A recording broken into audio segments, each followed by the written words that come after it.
Being able to read and understand your natal chart is very important. If you didn't already know, the natal chart in astrology is everything. It is the blueprint to your life. Your particular natal chart is the blueprint to your life.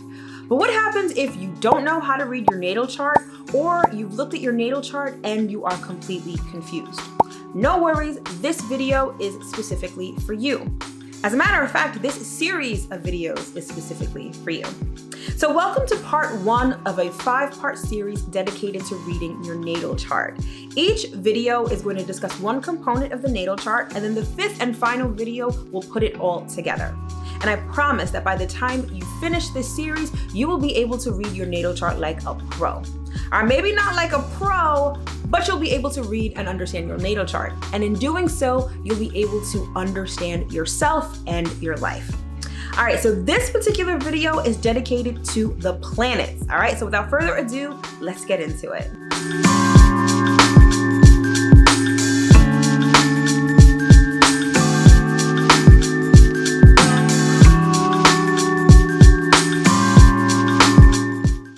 What's up, everybody? As always, I hope that this video finds you well and in excellent spirits. If you're new here, my name is Mel, your new favorite astrologer, and I'm the founder of Divine Feminine Works, where I help people unlock their divinity and discover their magic. And as always, if you are returning, welcome back. I remember when I first started getting into astrology, and the first time I looked at my natal chart, and I was like, what the fuck is this? It was a complete mess to me. There were numbers, symbols, lines, different colors. I had no clue what anything meant. But then once I started studying astrology and understanding the different components of the natal chart, when I was able to put it together, what happened next was nothing short of magical. Understanding my natal chart helped me to understand myself, not even just my present self. It allowed me to understand my past, my future, my present, the important people in my life, even the not so good things that happen in my life. I was able to understand it via my natal chart. When I tell you your natal chart is gold, I kid you not, okay? Astrology isn't just cute information or memes or even the information that you read like via a horoscope on the internet, right? Astrology is so much more. It's actually a tool for self-realization. And in using it as such, you open up a world of self-discovery. It is amazing. And I can't speak highly enough of the awesomeness that astrology has brought into my life. And in this series of videos, I promise to do exactly the same for you. So before we get into the nitty-gritty, let's talk about the planets generally. So I'm pretty sure you're already somewhat familiar with the planets via your elementary school science class, all right? But herein lies the difference between astronomy and astrology. So astronomy is the study of the universe and its contents outside of the Earth's atmosphere. So astronomy focuses on all of the sciencey things related to the planets, like a planet's mass, rate of speed, the planet's axes, its orbit, all of the things that are quantifiable and measurable, okay? On the other hand, astrology is actually astronomy's quirky cousin. And astrology focuses on the same things. It focuses on the universe and its contents outside of the Earth's atmosphere. But the difference is that astrology focuses on the effect that those celestial bodies have on us. So everything that's in the universe is not about its mass, it's not about its orbit, although to a certain extent it is.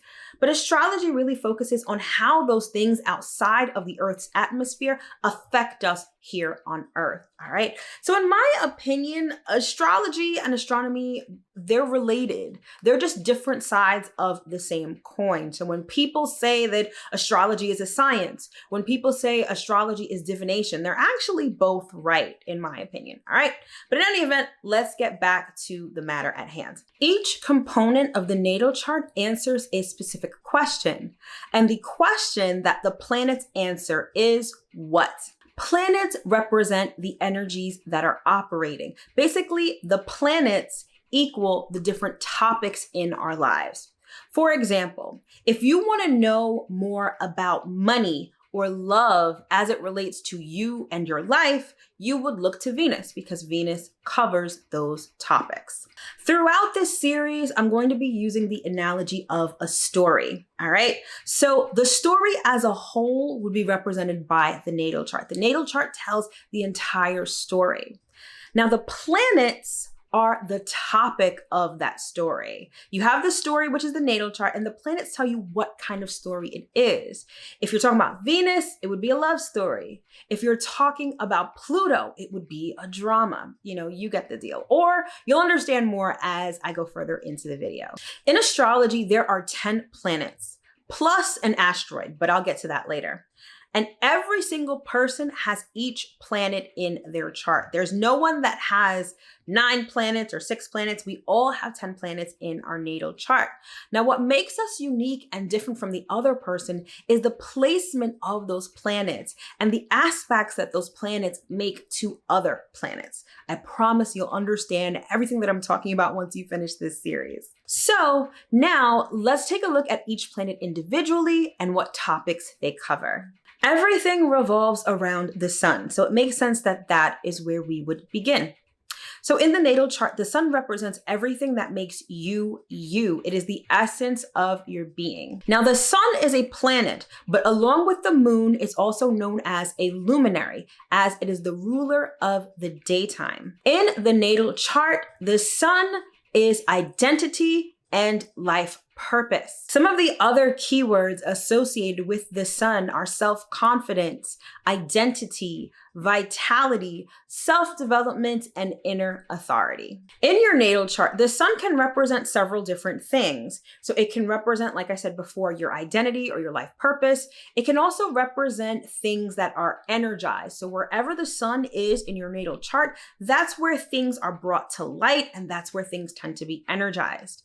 The sun can also represent masculine energy. So in your natal chart, it can represent people like a father or a father figure or someone who has some sort of authority in your life. In terms of how the sun is expressed in your natal chart and in your life, it can show you several different things. Like I sort of mentioned before, it can show you all about your identity. So whatever sign the sun is in can show you your character traits and sort of traits that speak to who you are as a person. It can also show you your true path and your calling, sort of speaking to your life purpose. So wherever the sun is in your natal chart can speak to where you're headed in life or what you're sort of supposed to be doing in this life. The sun in your natal chart can also show you about your potential. So perhaps some of the characteristics of your sun in your natal chart don't necessarily vibe with you at the moment. Well, perhaps you're sort of meant to grow into those character traits, and that is how the sun sort of expresses itself in your natal chart. So by and large, the sun is all about your life purpose, your character traits, and your identity. Just like the sun, the moon is a planet and it's also a luminary as it governs the nighttime.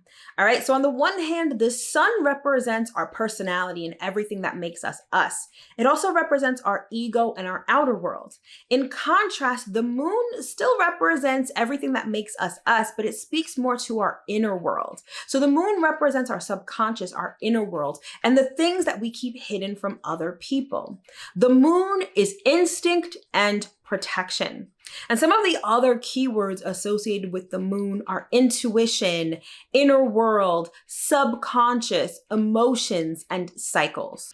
It's interesting because scientifically speaking, the moon reflects the light of the sun. And in astrology, it's the same thing. So basically, you can say that the moon reflects our personality. So our outer world, represented by the sun, is reflected via our inner world, which is represented by the moon. The moon is also representative and connected to things like oceans, the menstrual cycle, and feminine energy. Okay, so the moon in your natal chart can actually represent a feminine or a female. It could also represent your mother, a mother figure, or anything that you nurture or mother is represented by the moon. So in terms of how the moon's energy is expressed in our natal chart and in our lives, It obviously shows us about our emotions and our subconscious. So wherever the moon is located in your chart, specifically what sign it's in, will show you a lot about how you handle things emotionally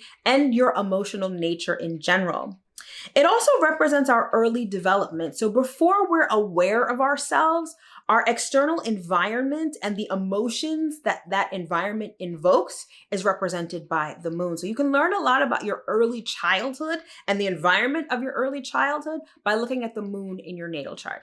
In terms of our relationships, wherever the moon is in your chart can also denote what feels right to us in relationships. So how we feel emotional satisfaction, whether it's in relationships or just generally, is also represented by the moon. So by and large, the moon represents our inner world, our emotions, our early childhood environment, and feminine energy in our lives. Next up, we have Mercury, and Mercury represents our thoughts, communications, ideas, and intellect.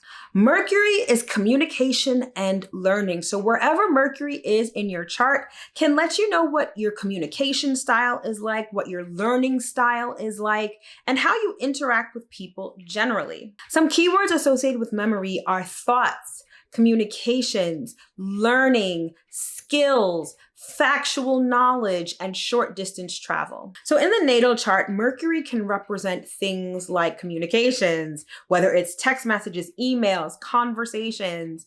It can also represent ideas, ideas that we get in our mind.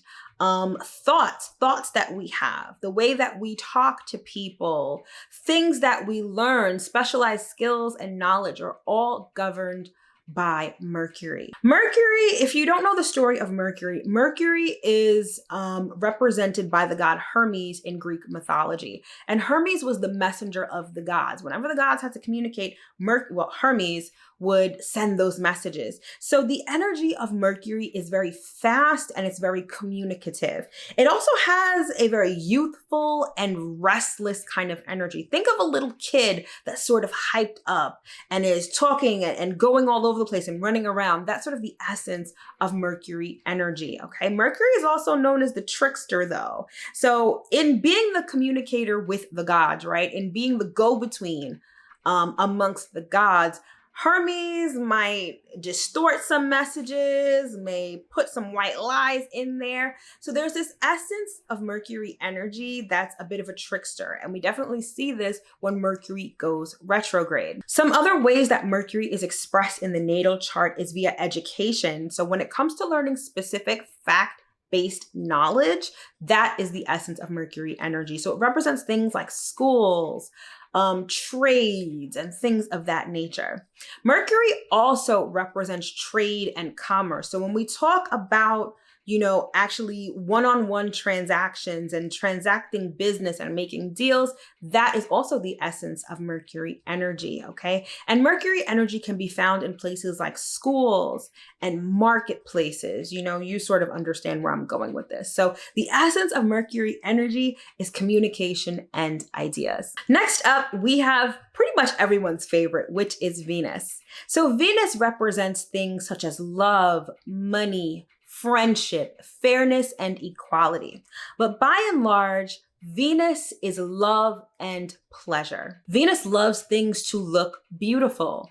It also represents things like fashion, music, poetry, art. Anything creative will fall under the realm of Venus. And so wherever Venus is in your chart can speak a lot to your love language. It can speak a lot to your style in love. It can also speak to your relationships in general, not just romantic, but any sort of relationship. So wherever Venus is in your chart, that is the realm of love and money. Some of the other keywords associated with Venus are enjoyment, pleasure, cooperation, fairness, magnetism, attraction, and vindictiveness. If you know anything about the story of Venus in Greek or Roman mythology, Venus was beautiful. She was lovely. She was all about attraction and, again, love and pleasure. But one of the things that isn't always discussed about Venus is the fact that she was very jealous and vindictive. And so if you want to look to see where you might experience a lot more jealousy or vindictiveness in your life, look to where Venus is in your chart. So again, wherever Venus is in your chart can speak to your love language, your love style, your relationships, what you find beautiful, money, maybe how you get money or how you attract money into your life. So wherever Venus is in your chart, you're going to want to take a good look at it because that can show you how you can attract more money into your life, all right? But by and large, Venus is everything beautiful, pleasurable, loving, and fair. Whew, I know this is a lot of information, all right? So if you made it this far into the video, comment with a planet emoji so I know that you're still here and that you're still watching. Next up, we have Mars. And whereas Venus loves beauty and peace and everything to be pleasurable, Mars is sort of the flip side of that coin. Mars represents war, strife, physical activity, and aggression. In the natal chart, Mars is assertion and action.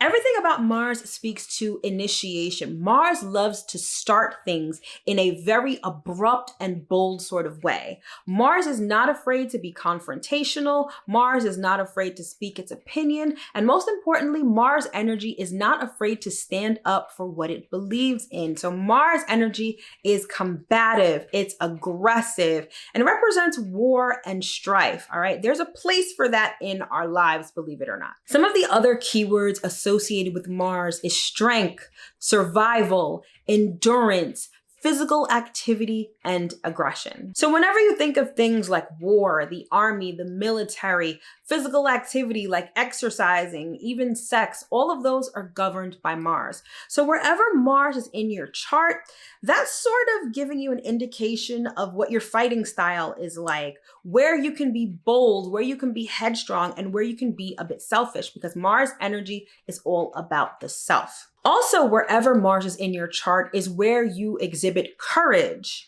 It also tells you a lot about your sexual desire and your libido. And it also talks about where you would be headstrong and perhaps a little bit stubborn in what you believe and what you're willing to defend. All right. So the essence of Mars energy is war, strife, assertion, and action. Next is Jupiter. And Jupiter represents growth, expansion, abundance, opportunity, and inspiration. Jupiter is growth and opportunity. So scientifically speaking, Jupiter is the largest planet in our solar system. So the energy as it is expressed, right, in terms of astrology is grand, it's big, and it's large and in charge. Much like Venus that feels good and has a lot of positive energy, Jupiter is the same way. But whereas Venus represents love and money, Jupiter represents abundance and good fortune. So you're going to want to look at where Jupiter is in your chart. That's where you experience abundance. That's where you experience growth. And that's the area of your life where you will have a lot of opportunities, especially opportunities to grow and develop as a person. Some of the keywords associated with Jupiter are growth, expansion, adventure, faith, optimism, and opportunity. One of the things I love about Jupiter energy is that it's all about expanding your mind. It's all about experiencing life and venturing outside of your comfort zone. Remember I said before that Jupiter represents expansion and growth. So anything that expands your mind, that expands your life experience is governed by Jupiter. So when you look at your natal chart and you see where Jupiter is, this is where you have the opportunity in your life to go on an adventure, to expand your mind and broaden your horizons. It's also where your abundance is found, all right? So when I said before that you look to Venus to see how you can attract money, you look to Jupiter to see how you would have abundance. Now, it's not the same energy as Venus, right? You're not attracting this abundance. You're actually expanding to meet this abundance, okay? So Jupiter is all about growing. It's all about expanding, and it's all about experiencing abundance and good fortune in your life, because Jupiter also represents good fortune. So luck, good fortune, and abundance is the essence of Jupiter energy. So next up is Saturn. So you know how I said before there was Venus and Mars and they're sort of opposites? That's sort of the same with Saturn and Jupiter. So as Jupiter represents expansion and growth and good fortune, Saturn represents obstacles, challenges, limitations, and constriction. So whereas Jupiter wants to push out, Saturn wants to draw in and sort of limit, okay? So Saturn has a reputation for being kind of tough because it represents things like obstacles, challenges, delays, and setbacks. So anytime you experience those things in your life, that is the energy of Saturn at play. And wherever Saturn is in your chart is where things will be a little tough. It's where you'll experience obstacles and challenges. You may want to move forward with things, but if Saturn is there, it's going to limit you and it's going to challenge you. Saturn is all about life experience because life on Earth is arguably pretty challenging and difficult. So Saturn represents a lot of earthly energy. Saturn is serious, formal, and has a respect for traditions and how things have always been done. Saturn doesn't want to push the envelope. Saturn wants to keep things exactly as they are. So some of the keywords associated with Saturn are patience, structure, delays, time, obstacles, challenges, and difficulties. Saturn is kind of the gatekeeper planet. Saturn won't let you through unless your shit is together, all right? Saturn also tests you.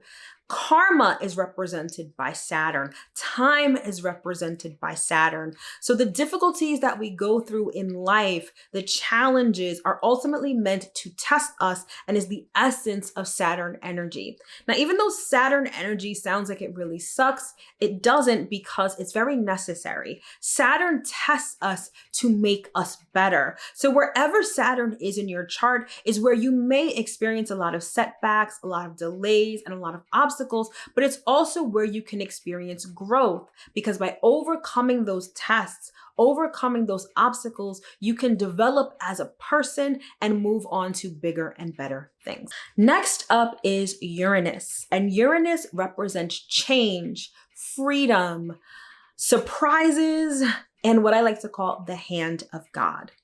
So Uranus energy is change and liberation. So remember I said before that Saturn was all about structure and Saturn doesn't want to push the envelope? Uranus is sort of the opposite, but kind of the same in a way. So Uranus likes change. Uranus likes to break down structures, and Uranus is all about sudden change, hence why I call it the hand of God. Some interpretations of Uranus talk about it as the universe itself because it can be a little bit chaotic and it's sort of hard to contain, but that energy of the universe changes constantly, but it's what makes up the universe, if that makes any sense. Uranus energy is all about the drive to be different and radical change. So some of the keywords associated with Uranus are change, chaos, the unknown, the cosmos, freedom, liberation, and rebellion. So wherever Uranus is in your chart is likely where you rebel in life, where you don't want to follow the status quo.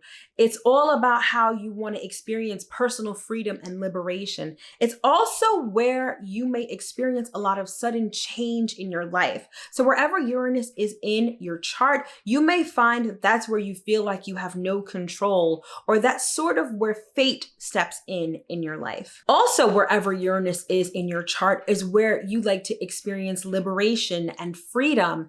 It's where you have your idiosyncrasies, or it's where you tend to be a little quirky, or where you tend to march to the beat of your own drum in life.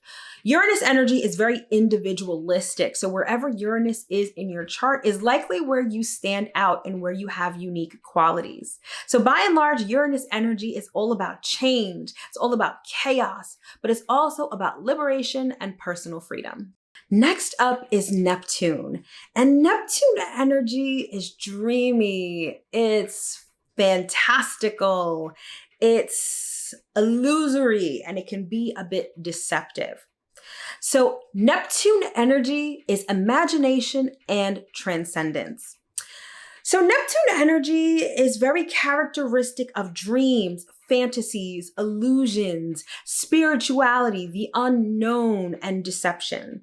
One thing is for certain about Neptune energy, you can't necessarily put your finger on it.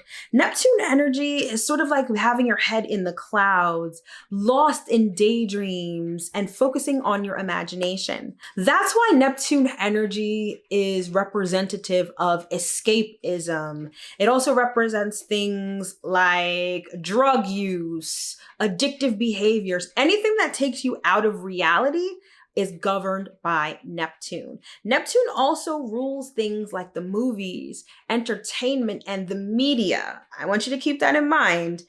Just lets you know that everything that you see on TV and on the news is not necessarily real. Just saying. But in any event, Neptune rules the imagination and it rules dreams. Some of the keywords associated with Neptune are dreams, deception, illusions, spirituality, and imagination. So wherever Neptune is in your chart is likely where you feel like you want to escape. Neptune has a way of making us feel very emotional and perhaps a bit overwhelmed. And so Neptune energy in our charts can signify where we feel like we want to escape reality. Neptune in our charts also denotes where we have a lot of imagination and creativity. So you're going to want to look at where Neptune is in your chart, and that is where and how you can tap into your creative side. Neptune also has a relation to spirituality and the unknown, things we can't necessarily quantify, okay? And so wherever Neptune is in your chart is where you'll likely experience things having to do with spirituality or religion or faith. But by and large, Neptune energy is dreamy, it's deceptive, but it also shows us where we can tap into our imagination. Next, we have Pluto. And although scientifically speaking, Pluto is no longer classified as a planet, in astrology, it is considered a planet. So Pluto energy is all about death, birth, rebirth, regeneration, and transformation. Pluto energy is power and transformation. Now, the energy of Pluto is very intense. Pluto is like a wrecking ball. It represents destruction and decimation, but not just for the sake of destruction. Pluto energy is all about destroying what's not working in order to be reborn again. I want you to think of the phoenix rising from the ashes. That is the essence of Pluto energy. Pluto energy is deep and substantive. It's all about getting to the nitty-gritty, getting down to the heart of the matter. Whether that heart of the matter is pretty or not, Pluto wants to get there and wants to understand it. Some keywords associated with Pluto are death, rebirth, regeneration, transformation, power, and destruction. Like I said before, Pluto is all about destruction, but destruction that leads to a rebirth. So the cycle of life, right? Life and death and life and death and life and death and life and death. That is the essence of Pluto energy. So Pluto energy, especially as it relates to the natal chart, is where you can experience life and death, though not necessarily physically. Once you get on this spiritual journey, you'll understand that you die many times, metaphorically speaking. And so wherever Pluto is in your chart, that is where you experience death and rebirth. So where Pluto is in your chart can probably be a place of intensity. It can probably be a place in your life that is just intense. Because again, you die and are reborn wherever Pluto is in your chart.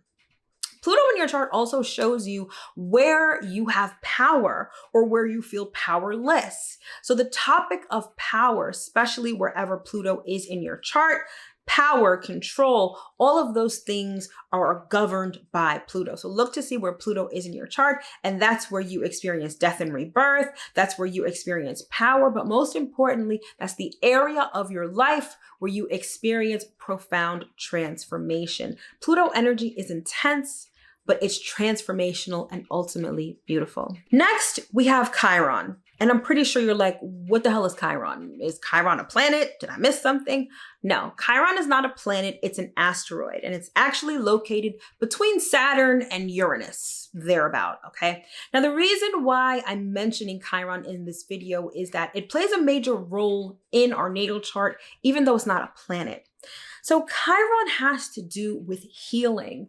how we can heal ourselves and how we can heal everyone around us is governed by Chiron. So the story of Chiron is that it's known as the wounded healer. Chiron has sort of an Achilles heel or a chip on its shoulder, depending on where it falls in your chart. Now, wherever it falls in your chart is likely where you've been wounded, okay? It's probably a place where you have insecurities, where you have fears. All of those things sort of fall under the realm of Chiron. But the beauty of Chiron is that it shows you how and where you can overcome these fears. And in doing so, you not only heal others, but you heal yourself as well. So Chiron represents healing potential. And wherever it is in your chart is how you can heal yourself and how you can heal the world. All right, my love, so that was the planets in a nutshell. And I mean a nutshell because I could literally do a 5+ hour video on the planets and everything having to do with them. But again, this video was meant to just scratch the surface in terms of the planets so you can start learning how to read and understand your natal chart. And speaking of which, don't forget to hit that subscribe button and the notification bell so that you'll be notified when I come out with the next video in this series, all right? And until then, you should definitely check out this video to get a little more understanding of astrology and to find out what's going on right now.